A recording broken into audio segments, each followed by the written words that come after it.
오늘도 주님 앞에 나오신 우리 명강의 성도 여러분 환영하고 또 축복합니다. 우리 앞뒤 좌우로 인사할까요? 사랑합니다. 이렇게 인사합시다. 감사합니다. 저녁마다 이렇게 예배하는 게 사실 쉬운 일은 아니죠. 시간을 내어놓고 하나님 앞에 나오는 일들이 그렇게 막 너무 즐겁거나 즐거우시죠? 감사합니다. 예. 사실 힘들어요. 몸이 힘들고 또 어려움도 있고 또 나오기 싫은 그 마음들도 좀 내려야 하는 씨름들이지만 우리가 이렇게 시간을 내어 하나님 앞에 나온다는 건요, 우리의 마음을 주님 앞에 드린다는 거죠. 우리의 마음의 중심이 주님께 있다라는 삶의 고백입니다. 오늘 보는 본문이 바로 거기에 대한 이야기입니다. 우리는 지난주 23장에서 유교절, 무교절, 속죄일, 초막절 등의 한 해 동안 지켜야 할 절기들을 우리 함께 다루었었죠. 그리고 다음 주에 보실 25장도요 절기에 관한 말씀입니다. 특별히 안신년과 희년에 대한 이야기들로 다루어지게 되는데요, 생각해 보세요. 23장에 뭐가 있다고요? 절기가 있어요. 25장에 뭐가 있어요? 절기가 있어요. 그럼 그 가운데 어떤 내용이 있어야 될까요? 절기가 있으면 좋겠죠. 여러분, 이야기를 하는 데 있어서요, 가운데 있는 게 가장 중요한 내용을 다루고 있지 않습니까? 앞뒤로 절기를 다루는 중에 24장에서는 무엇을 이야기하냐면 우리 2절과 3절 같이 한번 읽어볼까요? 이스라엘 자손에게 명령하여 불을 켜기 위하여 감람을 찌어낸 순결한 기름을 내게로 가져오게 하여 계속해서 등잔불을 켜둘지며 아론은 회막안 증거계 휘장 밖에서 저녁부터 아침까지 여호와 앞에 항상 등잔불을 정리할지니 이는 너희 대대로 지킬 영원한 규례라. 여러분, 오늘 나타나고 있는 하나님께서 말씀하신 규례는 특별한 날에 대한 건가요? 아니죠. 저녁부터 아침까지, 다르게 말하면 뭡니까? 매일매일마다 주님 앞에 드려져야 되는 규례를 다루고 있습니다. 그러니까요, 이스라엘 백성들이 언제나 기억해야 하는 것이 뭐냐면 그 매일매일 우리가 드려야 하는 하나님 앞에 예배가 중요하다는 사실인 거죠. 그게 중심에 있어야 된다는 겁니다. 우리가 1년에 몇 번씩 이벤트 하지 않습니까? 교회에서도 특별한 날들이 있죠. 성탄절이라든지 송구영신이라든지 추수감사절이라든지 이런 날 주님 앞에 나와서 막 열심히 예배드립니다. 그런데 주님은요, 그런 것들보다 더 뭘 중요시 여기는 거예요? 매일매일 우리가 드려지는 예배 가운데, 매일매일의 일상 가운데 너희들은 어떻게 살아가고 있는가? 그게 더 중요하게 보신다는 거죠. 여러분, 주님께서 뭐라고 말씀하시는 거예요? 이는 너희 대대로 지킬 영원한 규례라 라고 말씀하시는 거잖아요. 그러니까 이 매일매일의 삶이요, 한 번의 이벤트로 짧게 1년, 2년 드리는 것이 아니라 매일매일마다 우리는 주님을 만나는 그날까지 삶으로 예배하는 자가 되어져야지 1년에 몇 번 드리는 날이든 7년에 한 번 드리고 49년에 한 번 드려지는 그 희날의 선언들도 가치가 있어진다라고 주님은 말씀하고 계시는 겁니다. 여러분, 매일마다 우리가 주님 앞에 준비되어져 있다면요, 그런 이벤트가 중요할까요? 아니요, 그냥 일상적인 것이 되어지는 거죠. 특별히 주님을 만나는 것이 물론 중요하죠. 하지만 매일매일의 삶이 주님 앞에 감격이라면요, 우리는 무엇을 해도 예배하는 자로 살아갈 수 있게 되어지는 겁니다. 그래서 오늘 24장에는요 크게 4가지의 규례가 담겨져 있는데, 가장 먼저 성소의 등잔불 그리고 진설병에 대한 말씀을 하고 계십니다. 우리 사진 하나 준비했는데요, 보시면 우리 성소 안에, 지성소 안에 보면 보이시나요? 등대가 어디 있습니까 여러분? 저기 있어요. 보이시죠? 떡상은 보이세요? 아우, 시력이 다들 어디 있는지 다들 아시죠? 이렇게 마주보고 있잖아요. 들어오면 바로 보여요. 왼쪽에는 금잔대가 있고 오른쪽에 뭐가 있어요? 떡 올린 상이 있는 거죠. 우리 좀 전에 읽었지만요, 주님께서 순결한 기름으로 등잔불을 항상 켜두어라 라고 말씀하십니다. 여러분, 회막의 상징이 뭡니까? 하나님의 임재의 상징이죠. 그 회막안을 늘 밝혀둔다는 건 뭐라고 그랬었어요? 하나님의 임재가 언제나 우리 가운데 함께한다라는 거죠. 특별히 저 등잔대를 어떻게 해야 된다고요? 꺼지게 하면 안 되는 거죠. 밤에도 낮에도 언제나 그 등잔불을 켜둠으로 하나님께서 이스라엘과 언제나 함께하는 것을 상징하고 있는 겁니다. 시편 121편 4절은 이렇게 기록하는데요. 이스라엘을 지키시는 이는 졸지도 아니하시고 주무시지도 아니하시리로다. 여러분, 그렇게 하나님은요 이스라엘을 지켜 바라보고 계시는 거죠. 우리도 마찬가지지 않습니까? 우리 안에 계신 성령께서요 우리를 떠나시지 않고 언제나 우리와 함께 하십니다.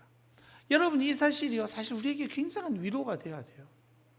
주님이 나와 함께 하시기 때문에 내가 어디를 걸어가거나 무엇을 하거나 하나님은 우리를 지켜보시고 위로하시고 사랑으로 주님을 바라보는 삶으로 인도해 내시는 거죠. 여러분, 그리고 그 등잔대 맞은편에 뭐가 있습니까? 진설병 상이 있죠. 그 떡을 진영할 때 어떻게 진열하라고 되어져 있습니까? 우리 6개씩 2단으로 진열하라고 말하고 있잖아요. 여러분, 6 곱하기 2는 뭐지요? 12입니다. 여러분, 12개 하면 뭐가 딱 떠오르셔야 돼요? 12지파죠. 그러니까 저 진설병 12개가 저 앞에 놓여 있는 건 무엇을 상징해요? 12지파가 주님이 아니고서는 살아갈 수 없는 존재라는 고백인 거죠. 여러분, 이것은요 안식일마다 교체해야 됩니다. 교체하기 전까지 그 떡들이 항상 그 상 위에 진열되어져 있어야죠. 여러분, 떡은 우리를 배부르게 하잖아요. 다르게 말하면 우리의 생명을 이어주는 영양분이 바로 저 떡입니다. 그러니까 그 떡이 저기에 놓여 있다는 건 뭐예요? 우리의 배고픔을, 우리의 생명을 채우시고 유지시키는 분이 누구라고요? 하나님밖에 없다라고 이야기하는 거죠. 우리의 생명이 떡에서 나오는 것이 아니라 하나님으로부터 나옴을 고백하고 있는 거죠. 어떤 학자들은 영적으로 저걸 이렇게 고백합니다. 몇 개 있어요? 6개? 6개. 66. 뭐예요, 여러분? 성경이죠. 그러니까 그 상징이라는 거예요. 하나님의 말씀이 우리를 살리시는 거예요. 주님이 아니고서 우리는 도무지 살아갈 자가 없다라고 고백하는 겁니다. 여러분, 예수님께서도요 자신을 들어서 뭐라고 말씀하십니까? 요한복음에 보면 에고 에이미, 그러니까 나는 무엇이다 라는 7가지 자기 증언이 있습니다. 보면 생명의 떡이고 세상의 빛이고 양의 문이고 선한 목자고 부활이고 생명이고 길이고 진리고 생명이고 그리고 나는 포도나무다라는 7가지의 에고에미, 나는 무엇이다 인데요. 여러분, 주님께서는 스스로 나는 세상의 빛이며 생명의 떡이라고 말씀하시잖아요. 세상의 빛으로 오신 예수님을 받아들이는 모든 사람에게 예수님은 빛이 되시고 생명의 떡이 되어 주신다는 겁니다. 여러분, 우리가 예수님을 믿게 되면요 우리의 삶이 막 드라마틱하게 바뀌지 않죠. 아픔은 그대로 있죠. 고난은 때로 더해질 때가 있습니다. 우리 자녀가 바뀌거나 잘 되지도 않아요. 그런데 뭐가 바뀌냐면요 내가 바뀌게 되죠. 그 상황을 바라보고 그 상황을 받아들이는 내가 바뀌게 되는 겁니다. 내 안에 빛으로 오신 예수님 덕분에 고난 가운데서도 희망의 빛을 바라보게 되죠. 생명의 떡이신 예수님 덕분에 내 안에 영원한 생명을 사모하는 마음으로 이 땅을 살아갈 수 있는 능력을 가지게 되어지는 거죠. 여러분, 세상의 떡은 어떻습니까? 이 땅의 떡은요 우리를 잠시 만족해 할 뿐이죠. 잠깐의 배고픔을 달래줄 뿐인데 생명의 떡이신 예수님은요 자신을 떡으로 내어주심으로 그 떡을 먹는 모든 자들에게 근원적인 배고픔과 갈망을 완전히 해결해 주시는 분이시죠. 그래서요 주님의 떡을 먹는 자는 영원히 배고프지 않을 수 있습니다. 왜냐하면 그 속에 참 만족과 풍요함이 있기 때문이죠. 예수님이 전부고요. 예수님이 모든 것 되셨는데 그 주님의 떡을 먹는 자는 사실 어떤 자가 되는 거예요? 모든 것을 소유한 자가 되는 거죠. 그거면 되지 않습니까? 여러분, 주님을 소유했어요. 주님이 우리의 생명이고 길이고 진리고 또 뭐였죠? 양식이고 그 좋은 것들이 다 주님으로부터 나와요. 근데 주님 내 안에 계세요. 그럼 여러분 딴 거를 구할 필요가 있어요? 없어요? 또 대답 안 하시는데 있어요? 없어요? 없잖아요. 그거면 충분해요. 더 이상 필요할 게 없어요. 사실은 모든 것 대신 주님이 우리와 함께 하시기 때문에 우리 삶의 에너지가 되시죠. 우리 삶의 근원이 되시죠. 우리 삶의 원동력이 되시는데 그 주님을 먹음으로 인해 우리는 주님을 소유하는 자로 영원히 살아가게 됩니다. 그 주님의 은혜를 날마다 경험하는 우리였으면 좋겠지만 실상은 어떻습니까, 여러분?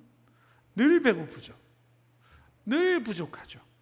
늘 아쉬운 것 같은 삶을 살아가는 우리를 자주 보게 됩니다. 왜 그럴까요? 사실은 단순하죠. 우리가 빛이라고 고백하는, 우리의 생명의 떡이라고 고백하는 그 주님의 인도하심을 온전히 누리지 못하기 때문이죠. 그 주님의 빛으로 온전히 조명받지 못하고 그 주님의 생명의 떡이신 주님을 충분히 누리지 못하고 주님의 인도하심이 내 속에 완전히 젖어들지 못하기 때문에 우린 여전히 부족함으로 갈급함으로 또한 다른 곳에서의 만족을 찾아가는 우리의 모습입니다. 우리 이번 오후 예배 때 선교사님께서 해주셨던 시편 말씀 기억나십니까? 23편 여호와는 나의 목자시니 그 뒤 뭐라고요? 내게 부족함이 없으리로다. 여러분 막 진짜 많이 울었잖아요. 그 은혜 받아서 운 게 아닙니다, 여러분. 화가 나는 거예요, 화가. 나를 보면 너무 화가 나요.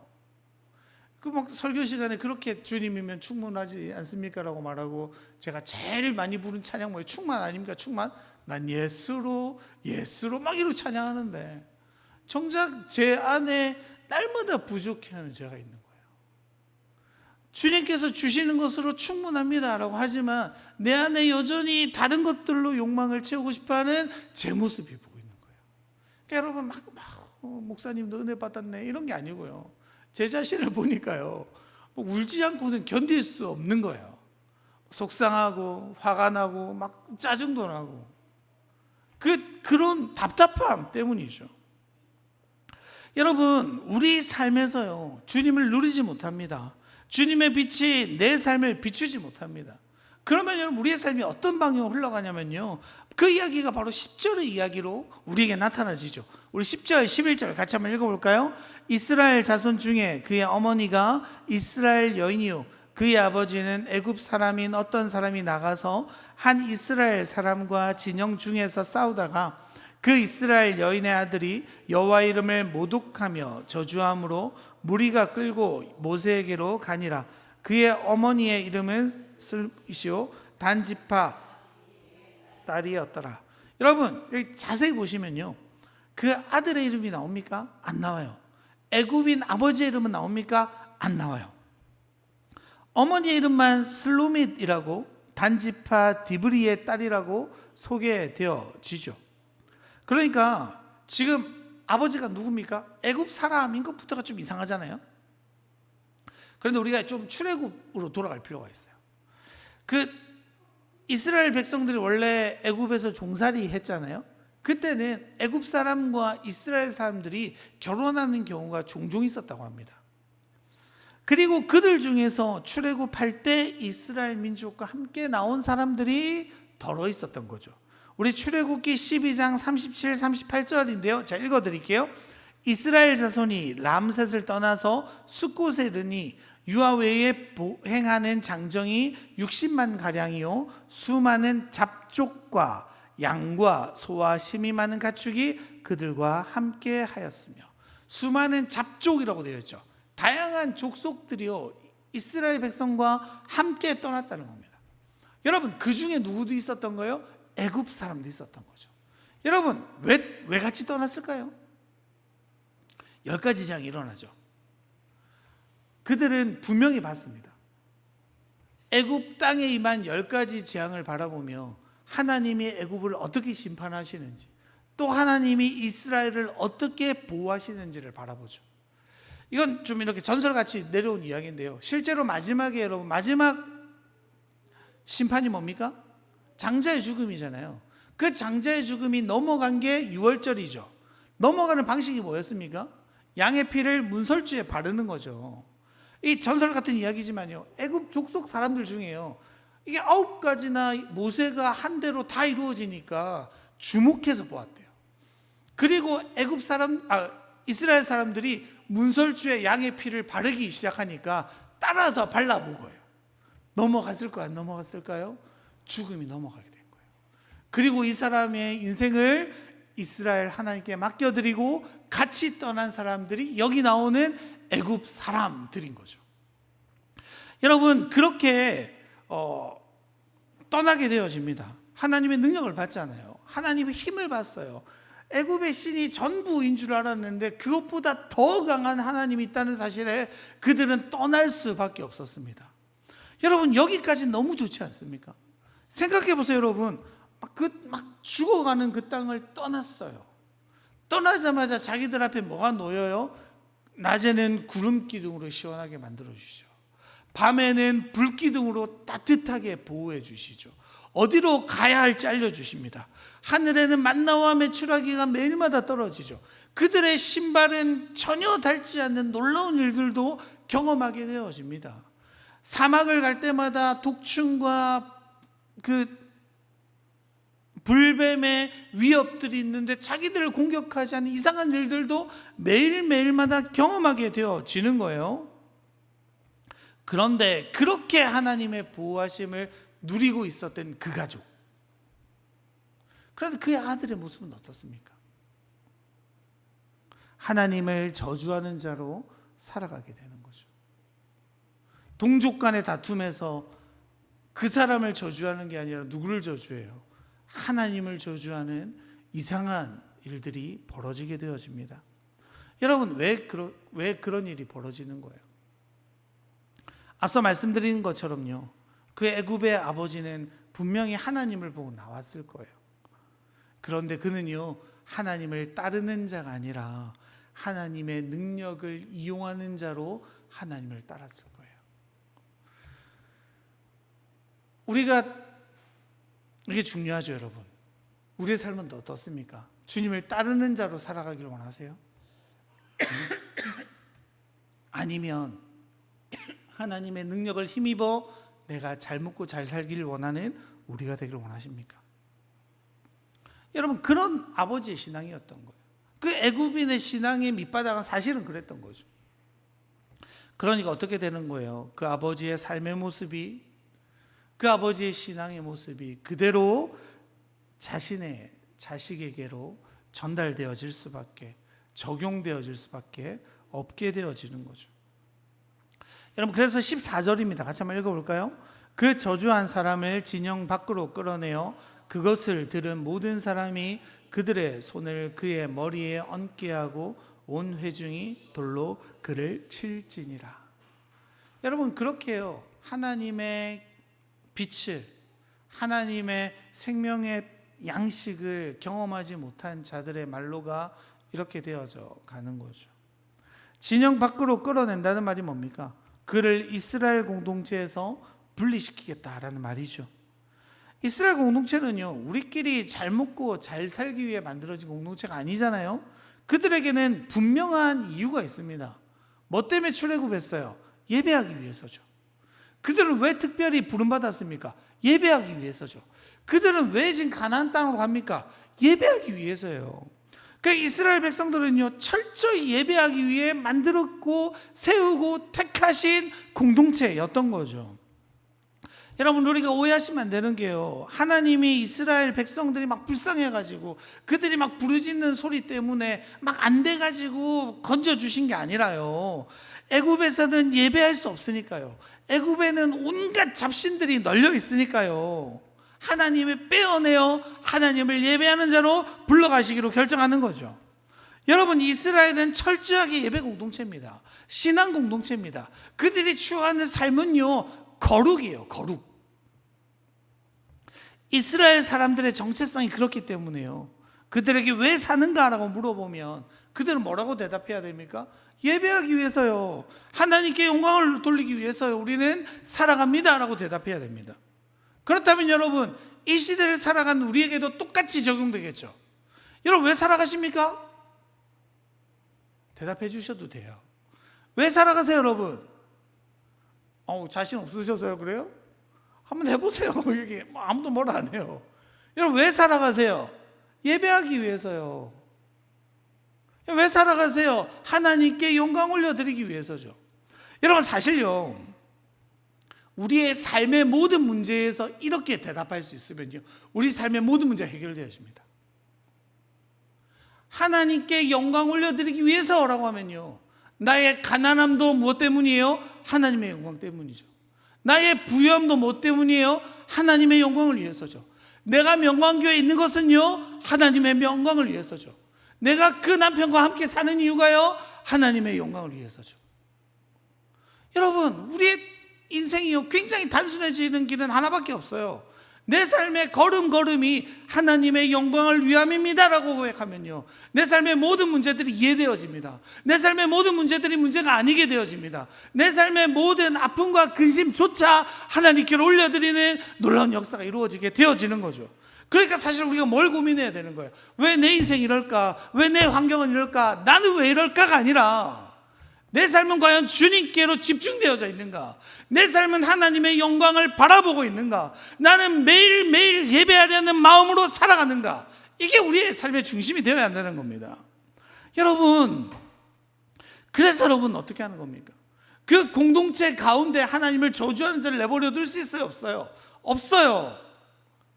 그것들을 내버려 두면 어떻게 되는 거예요? 공동체가 변질되니까요. 그것들을 나에게서 떼내지 않으면 내 삶이 전혀 변하지 않거든요.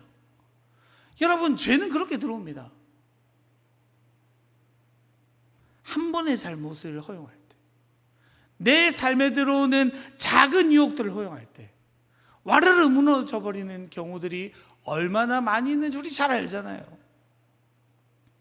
그래서 여러분, 그 거룩을 위해서 진영 밖으로 끌어내어 그의 머리에 손을 얹죠.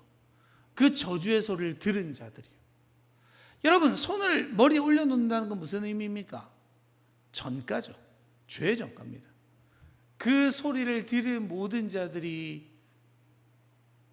하나님 앞에 죄를 범하게 된 것들을 그에게로 다시 돌리게 되죠. 그리고 그를 돌로 치게 되는 겁니다. 여러분, 이스라엘 백성 막 돌로 칠 때 막 기뻤을까요, 여러분? 이런 짱돌로 치잖아요. 좋았을까요? 아닐 거예요. 가슴 아팠을 거예요. 슬펐을 거예요. 왜요? 내 가족이잖아요. 여러분, 이스라엘 12지파는 다 친척이에요. 모두 가족이죠. 방금 전까지만 해도 나와 관계하던 사람이죠. 우리 아버지의 딸의 자식, 그를 돌려쳐야 되는 아픔이 있습니다. 그럼에도 그들은 그렇게 해야 되는 거예요. 왜요? 그들의 여정에 있어서 가장 중요한 것은요, 하나님의 백성임을 지켜내는 것이기 때문입니다. 사랑하는 명광의 성도 여러분, 자녀들의 신앙에 대한 갈급함이 정말로 있으십니까? 그 자녀가 주님 안에서 참으로 살아내기를 바라십니까?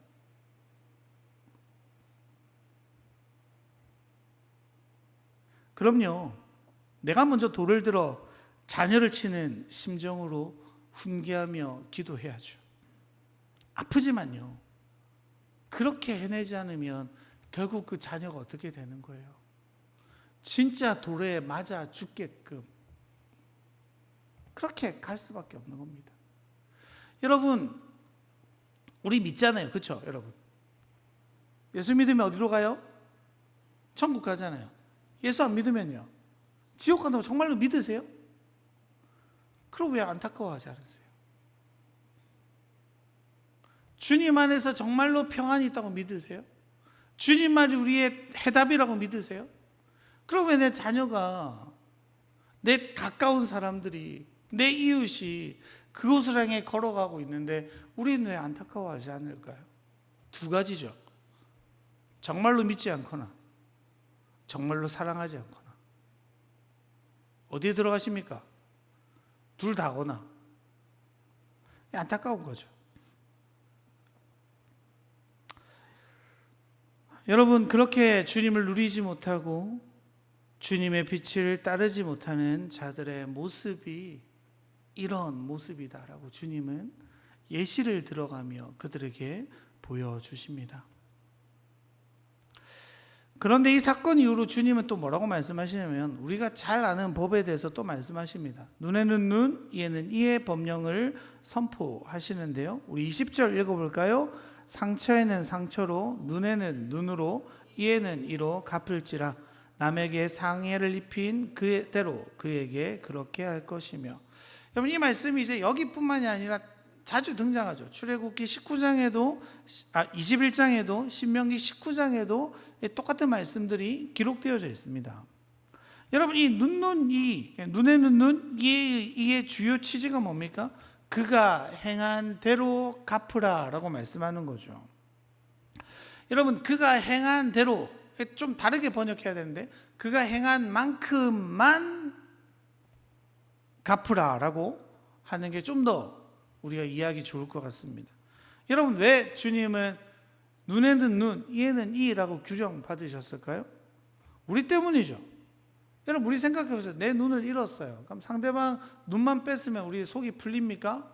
내가 한쪽 잃으면 두 쪽을, 내 다리 몽둥이 하나 부러진 그쪽은 팔 몽둥이까지 다 부숴버려야지, 아우 이제 좀 속이 후련해 라는 우리들이지 않습니까? 그런 우리의 죄성 때문이죠.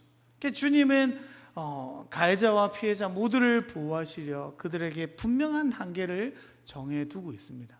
그런데 여러분, 여기 신약으로 보면요, 주님이 더 이렇게 강력한 규제를 우리에게 가하시게 되어지는데요. 마태복음 5장 38절에서 42절, 이거 한번 찾아보실까요? 마태복음 5장 38에서 42절입니다. 신약성경 6면 마태복음 5장 38절에서 42절까지 우리 한번 같이 읽어볼게요.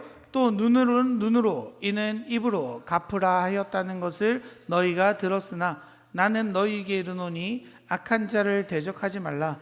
누구든지 내 오른편 팜을 치거든 왼편도 돌려대며 또 너를 고발하여 속옷을 가지고자 하는 자에게 겉옷까지도 가지게 하며 또 누구든지 그 사람과 심리를 동행하고 내게 구하는 자에게 주며 내게 꾸고자 하는 자에게 거절하지 말라. 그럼 주님께서는 더욱 적극적인 선행을 우리에게 요청하시죠. 그렇게 보면 여러분, 이 눈에는 눈, 이에는 이에서 가장 심한 처벌의 대상이 누구가 되어지는 거예요? 살인한 사람은 살인죄죠. 그건 균등하잖아요. 여기서 나타나는 가장 큰 죄를 범한 사람 바로 23절에 나옵니다. 오늘의 본문 23절 같이 한번 읽어볼게요. 모세가 이스라엘 자손에게 말하니 그들이 그 저주한 자를 진영 밖으로 끌어내어 돌로 쳤더라. 이스라엘 자손이 여호와께서 모세에게 명하신 대로 행하였더라. 그럼 가장 큰 처벌을 당하는 사람은 다름이 아니라 하나님의 이름을 저주한 자죠. 여러분, 오늘 본문을 보면서 우리는요, 하나님이 우리에게 도덕법을 말씀하시는 게 아니라는 것을 분명히 알아야 합니다. 하나님은 우리에게 계속해서요, 신앙의 정체성에 대해서 말씀하고 계시는 거예요. 너의 삶에 가장 중요한 것이, 네 인생에 가장 지켜내야 할 것이 세상의 법력이 아니라 바로 네가 하나님의 백성이라는, 거룩이라는 정체성을 지키는 것이 가장 중요하다라고 말하고 계시는 거죠. 다르게 말하면 뭐예요? 딴 건 다 그럴 수 있어. 네가 행한 만큼 되갚아주면 돼.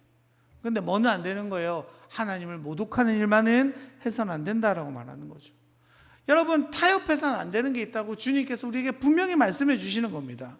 그게 바로 뭐라고요? 우리의 신앙인 거예요. 우리의 거룩인 거예요. 우리가 날마다 주님 앞에 걸어가야 되는 그 걸음인 겁니다. 여러분, 다른 의미로 말하면 뭐예요? 신앙생활은요, 그냥 우리의 취미생활로 하는 게 아니에요. 그냥 교회 다니는 게 아니에요. 그냥 조그마한 봉사로 만족하는 게 아니라 생명을 걸어서 하는 게 신앙생활이라고 주님이 말씀하시는 겁니다. 왜요? 정말로 생명이 담겨 있으니까요. 정말로 주님 우리의 생명이시니까 우리의 생명을 담아야죠. 정말 주님이 우리의 생명의 떡이시니 우리의 목숨을 내어놓고 그 생명의 떡을 지켜내야죠.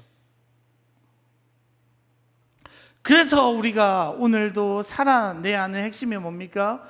여호와의 이름을 경외하고 그분을 찬양하며 높이는 겁니다. 그래서 하나님 아닌 다른 것을 더 소중하게 여기는 것들이 있잖아요. 돈이든 명예든 건강이든 뭐 이런 저런 많은 것들보다요, 하나님을 더 소중하게 여기는 것이 하나님을 경외하는 백성이 걸어가야 하는 길이죠. 그래서 여러분, 오늘 본문이 말하는 것은요, 우리가 하나님을 높인다는 것이 얼마나 일상적인가, 매일매일 우리의 삶에서 얼마나 지켜져야 하는가를 말씀하고 계시는 거죠. 여러분, 우리의 삶은 어떻습니까? 우리의 교회 생활은요, 우리의 가정 생활은요, 우리의 사회 생활은요, 주님이 정말로 내 생명입니다라는 그 고백으로 살아가십니까? 주님이 참나의 빛이셔서 졸지도 주무시지도 않고 나를 바라보고 계신다는 그 믿음으로 신앙생활하고 계신가요? 여러분이 잊어버리시면 안 돼요. 수요일에 이렇게 나오신 여러분들은 잊지 않으려고, 말씀을 기억하려고, 하나님 사랑하는 마음 때문에 나오신 분들이라고 분명히 믿습니다. 그래서 여러분, 이게 좀 괴로운 일일 수 있는데 여러분한테 기준이 더 높아지는 거예요. 여러분들이 더 잘 살아야 돼요. 주일에만 나오시는 분들보다. 왜 그러냐면요, 그게 우리를 살리는 길이기 때문이죠. 정말로 그게 우리의 참 가치라면 그걸 지켜내는 게 복이잖아요. 내가 못한다고 하는 게 아니라 난 안 돼요, 주님. 아유, 안 돼요, 안 돼요. 내 자식은 안 돼요. 이게 아니라 주님, 내 자식이, 내가, 내 환경이 주님 아니고선 정말로 죽음으로 가는 길임을 고백합니다.